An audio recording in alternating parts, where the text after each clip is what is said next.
All right, well, let's get to the news. So the first story we have is that there are new details about this year's Epcot International Flower and Garden Festival, which will come after the Festival of the Arts. But we have some more details about that. Oh, yes. So we know that there will be 70 plus topiaries, and there's a couple that are new this year. There is the Flora Colossus, and that's Groot from Guardians of the Galaxy. So he's going to be all decked out in greenery, if you will. Figment's getting moved to the World Celebration Gardens. We're going to see Asha, Valentino, and Star from Wish at the front of the park. And Miguel and Dante from Coco will be in Mexico. So we're going to see a lot of returning favorites that we've seen from years past. And that's all listed. I will put that in the show notes if you want to take a look at some of the details from that. Garden Rocks concert is returning this year again, as it always does. You mean Garden Rocks? Garden Rocks. And just like other years, it's 5:30, 6:45, and 8 p.m. every night. And I think every night. Almost every night. I think it's every night. Pretty sure it's every night. Yeah. And they do actually have the lineup already released. Now, not all of the spots are filled, especially closer to the end of the festival. But there are some new acts that are, let's see, Modern English, Crowder, and Lit are some new acts that will be. Is Lit the one-hit wonder band from the 90s? Yes. I think so. Good for them. I mean, I'm okay with that. Okay. And then there's returning favorites like Simple Plan and let's see, Starship with Mickey Thomas, Plain White Tees, Flock of Seagulls, Pointer Sisters, Foreigner's Journey, which is a Journey cover band. We do like that. Rick Springfield. Richard Rare. Oh, there he is. Yeah. Rick How'd you miss Rick Springfield? Sorry. The most Midwestern name ever. We're from Springfield, Missouri, so I was like, I need a name that is he from Springfield? That really just gives a Midwestern vibe. They're like, how's Rick Springfield sound? Exactly. I'm in. Anyway, those will be at the America Gardens Theater at Epcot. And the dining packages that you can get along with this concert series go on sale February 6th. So yes. That's exciting. There are going to be 25 global gardens this year. The new ones are going to be in China and Germany. So in China, there is the China Penqing Garden, which is basically says discover ancient Chinese art that recreates miniature landscapes. And then in Germany, we've got a gnome garden. Discover topiary versions of magical garden gnomes originating from German folktales. I'm actually excited about the garden gnomes. I always think of what were the commercials that had gnomes? Was it Expedia? Oh, yes. I knew you were going to ask me that, and I couldn't remember who it was. Every time I hear gnomes, I think of. I also think of in high school, we used to have a gnome that we would. Do you guys ever do that where you put something on somebody's car as like a joke, and then it would get passed along? I don't think I did that. Well, we had a gnome that we would. It also makes me think of the movie Amélie, which I know you probably have never seen. I've never heard of that. It's a French movie, but I know a lot of French movies. Anyway, if you've seen it, you know what I'm talking about. But it just always reminds me of Amélie. But anyway, so there's that. The Spike the Bee scavenger hunt will be returning, as well as the Extravaganza scavenger hunt, which is basically the Easter scavenger hunt. You find the eggs. Basically. Returning outdoor kitchens that we know about for sure are Magnolia Terrace, Northern Bloom, and Honey Bistro. They have not announced any more besides that, but we'll get more information soon. The Butterfly Landing is the Butterfly House that's returning. Blossoms of Fragrance presented by Scentsy. That's the area that just smells really good. Do you know what I'm talking about? Okay. Mm-hmm. The Camp Get Out and Play Garden, which is the playground that our kids love like crazy. Merchandise collections we're going to get this year are Orange Bird. We've got the plush and a Loungefly, which the Loungefly is actually pretty cute this year. There's a Coco collection. There is a butterfly collection featuring Minnie Mouse. So I think our kids are going to really like that too. And then Spike the Bee annual pass holder collection that we know of for sure. They always have Figment. Don't they always have Figment for Flower and Garden too? I know they do. Usually Spike the Bee is Flower and Garden. And anymore. Spike the Bee. I think it's become Figment is Festival of the Arts. But he was in the collection last year because I saw the card. Yeah, I mean he may be in some collections, but I think as the a mascot would go, I think it's Spike the Bee. I think it's in Orange Bird. They both kind of. Sorry, I was thinking Orange Bird in my head. Yes. Oh, Spike. I think Spike too. Probably more Orange Bird, but both. I don't know. I feel like they had a ton of Orange Bird last year. Yeah. So besides that, we actually now have an end date. So they told us previously the festival would start February 28th, but now they're telling us that it will end May 27th. That is 90 days and more than a month less than last year's festival. And I think the last 3 years, they ended in July. So, assuming that if it's going by the regular schedule of food and wine, so are we going to just have no festival this summer, or are they planning something in between the time between food and wine or Flower and Garden food and wine? If I were to guess, and in my opinion, if they were... In Jared's opinion. Yes. In my opinion, if they were smart about this, I would do some sort of summer festival and push back starting flowering or food and wine. Absolutely. I think this would be a great opportunity to do, we've been to SeaWorld. Well, SeaWorld has the sort of their own beer fest in the summer. You can do a festival that, you don't have hot cheddar soup. You don't have dishes like that, which I love, but it's in the middle of August or didn't they, it started in July now, was where it started last year, right? Last few years? Yeah, it started the end of July. Yeah. That to me is not the mode. I don't feel like anybody's really excited when food and wine starts because of that. I would much rather have it start in the fall. I feel like it's a fall festival. So I completely agree. I don't think they're going to go that long without a festival because that's still a big draw for Epcot or the festivals. And I don't believe they're going to push food and wine even forward, earlier. I don't think that's going to be the case. So I would love for some sort of, summer festival that's more, which I think we've even talked about before. Things on the cooler end, like cool drinks, cooler desserts, stuff like that. I think that would be a really good opportunity and something new. And they already have the infrastructure for festivals to set up anyways. I don't really think it's that big of a thing. It's a menu change and, obviously theming and things. But I think it would be a good opportunity. I think it'd be something new. And I think a lot of people would much rather, a lot of people we talk to, and ourselves included, when food and wine comes around, most people don't even care to really get around to it outside of just covering it until closer to September anyways.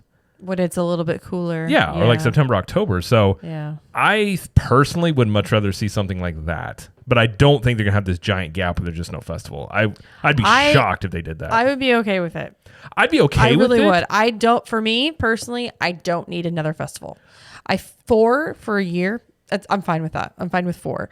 I don't think I want a summer festival. I don't know. Well, I'm saying I'm not necessarily disagreeing with you on that. I just don't think they will go that long without a festival because I think festivals have almost become this staple at Epcot. I mean, it's not often in the entire year you've got 4-ish weeks where there's no festival going on. Well, I'm actually wondering that too. This is something to think about. Part of the Communicore Plaza is supposed to have something. It's incorporating festival things within that building, that area. Yeah. So I'm wondering if they are doing something that connects to that. I don't know though. They could. I mean, that's the thing. If it's during the summer, at least in there would be air conditioning. I still don't know how that's going to really work, considering most festivals you think of World Showcase, and I don't know. Communicore is so far to the front of the park. Right there though, I don't see it as that big of a deal. I don't. No, I'm not saying a big deal. I'm just curious how that would go. But they could have really cool stuff in there to do it, and it would make sense if they're going to do a summer festival. This could be, your kickoff of the quote unquote new-ish Epcot or new parts of Epcot and do that. So I'm guessing that's probably what they'll do. Just I would be really surprised if they're going to go months without a festival. Well, I think if we're going to rearrange times of festivals, we should do it for all of them. What I mean by that is I think Festival Arts should be longer. I've said this for years. Completely agree. I think it should go into March. I think Flower and Garden should start later, and then go until until mid-June. Yeah. And then start Food and Wine. Give a little bit of break in the summer, and then start Food and Wine in September. Well, and I agree. I don't think anybody's in the mood to really walk around World Showcase eating and drinking food too much in the middle of the summer. It's just so hot. The only thing I think you could do is, like you were saying, if you put something Communicore that is cool, then the AC, that could be something that is drawing people in. But yeah, I agree, but we'll see. Could be. But anyway, so that's the information we got about Flower and Garden this year. I'm sure more information will be out as it gets closer to the festival, as the food menus get released and all that stuff. So that's what we know so far. Yes. Moving on. Yes, moving on. All right, next story we have is the new DVC cabins at Fort Wilderness will officially open on July 1st. And there is some new concept art that they released the other day, this week. Mm-hmm. So obviously these were announced last year, I think last summer. Mm-hmm. And so they're just converting, I think there's 350 of them, of the cabins into Disney Vacation Club cabins. So the concept art is very interesting looking, and we've already seen some of it before, but we kind of got an updated version a couple days ago, and these are just kind of my initial thoughts, and I think you have initial thoughts as well, Jared. I do have initial thoughts. That's great. That's all I have though are initial thoughts. I want to hear your initial Thank thoughts. You. Okay. Let's say initial thoughts more. So the good of what I think is going to be a good thing about the cabin. So the Murphy bed. So originally in these cabins right now, or as they are now, they are a pull-out bed in the living room. Which I like. I feel like the Murphy beds are a great utilization of space. Absolutely. Love the Murphy bed. It looks to have a nice kitchen. You know, the cabins themselves need a little bit of updating anyway. And having a nice new kitchen is always good, and they use the space well. I do like the 2 sink setup in the bathroom.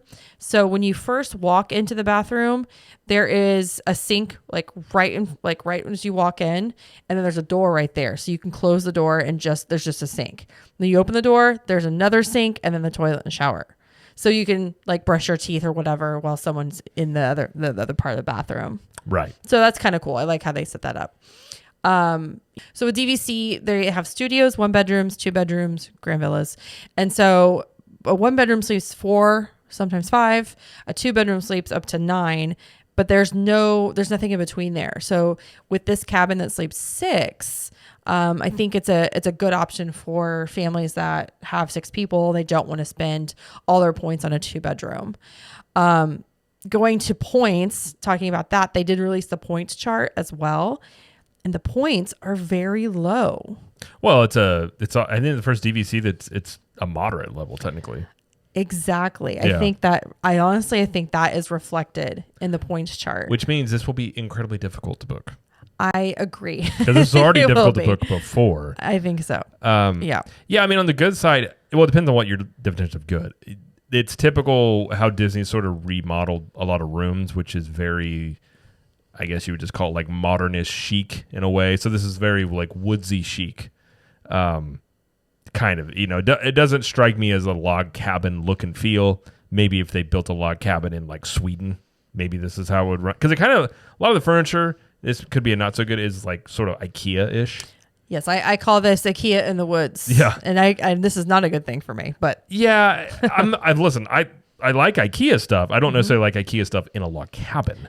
In terms of look and feel. Right. But I'm sure, they're going for a certain vibe in this. So I agree. I think I like the cabins, but I think they did need a refreshing. And it is an odd space. There's some odd choices, but it is a very narrow floor plan to be working with in general. So I feel like a lot of there's going to be some awkwardness in just how those are laid out in general. But I feel like a Murphy bed does help.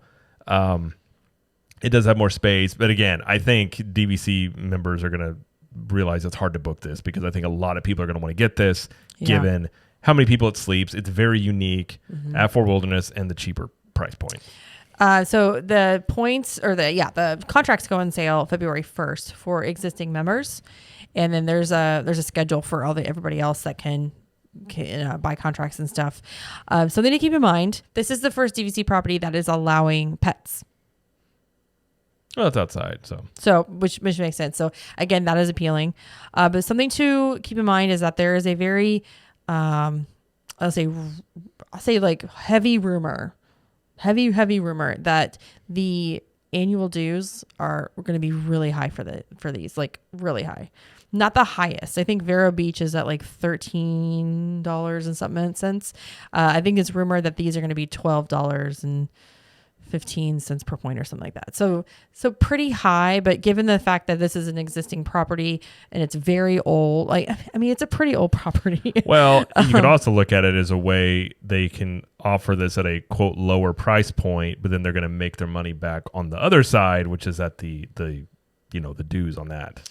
Well, you're not supposed to profit from the dues. So I don't know about that. Not supposed to, but technically, and it could be upkeep. I mean, who knows? I mean, I think it is upkeep. It's a unique building versus a hotel. It does require a different, method. Well, exactly. It's maintenance, and you have 4 walls versus a hotel like in a tower where it's a shared building. Right. So you have a lot of that. You have landscaping. There's a lot more that goes into these cabins and upkeep versus just a regular hotel. So if you're thinking about buying a contract here, obviously we don't have all the information yet, but we will be getting it, February 1st. Everything will be released then. So we'll know more, but just something to keep in mind. Moderate resort, DVC, lower points, different kind of layout, IKEA in the woods. That's a good way to put it. There you go. That's it. That's all I have to say about that. I was going to say deep thoughts. Deep thoughts. But it's not really that deep, so we won't do that. We'll save that for another segment. Okay. All right, next story we have, real quick. Just a reminder, if you're going to be at Disney World, the Skyliner is down for some routine maintenance around this time of year. Mm-hmm. So it's going to be down from January 16th through the 21st. And the whole thing is closed. Yes, the whole thing. And then from January 16th to the 27th, it's just between Epcot, Riviera, and Caribbean Beach is closed. Yeah. That's the line there. So yeah. They do this, it's a slower season. And yeah, so if you're going to be there, especially for the meetup, the Skyliner is not going to be a way in which you can get around. But they will have buses running for those that normally have, like over at Pop Century and Art of Animation. There'll be buses and all that, and Riviera and everything like that. So, And there is an update. So we talked about last week about the APs and the Genie Plus issue. You mean to remind everybody? Yeah, so we were unsure of if this was a bug or a feature. Yeah, so it was reported that when park hopping restrictions were dropped on January 9th, annual pass holders were having trouble booking, Genie Plus Lightning lanes after after 2, if it wasn't for the park that they were supposed to scan into first, if they hadn't already scanned in yet. So they were still home. They were trying to stack at a different park. The system wasn't allowing them to do that. You had to have scanned in first to, let's say, Magic Kingdom, if that was your reservation park. And then you could start making Genie Plus forever, anytime after for any park. Well, they fixed it. That's fine now. I do wonder, though, if it was an oversight or if it's something they would like to do, but they got enough negative pushback from it. Because I'm not sure. You do wonder, we talked about, I could see how they would want to perhaps limit the APs from eating up all the Genie Plus reservations because they would like to, I'm sure, leave those for, day guests, day tickets. Maybe. So, sometimes I'm curious if that was an oversight. Because I feel like that's kind of a big oversight. Because it does create a lot of situations where you have a mix of people on a trip that have APs and day tickets. Obviously, those are not going to mesh. So, it very well may have just been an oversight, but I could see a scenario in which they would like to do that. But either way, it's fixed, at least for the time being.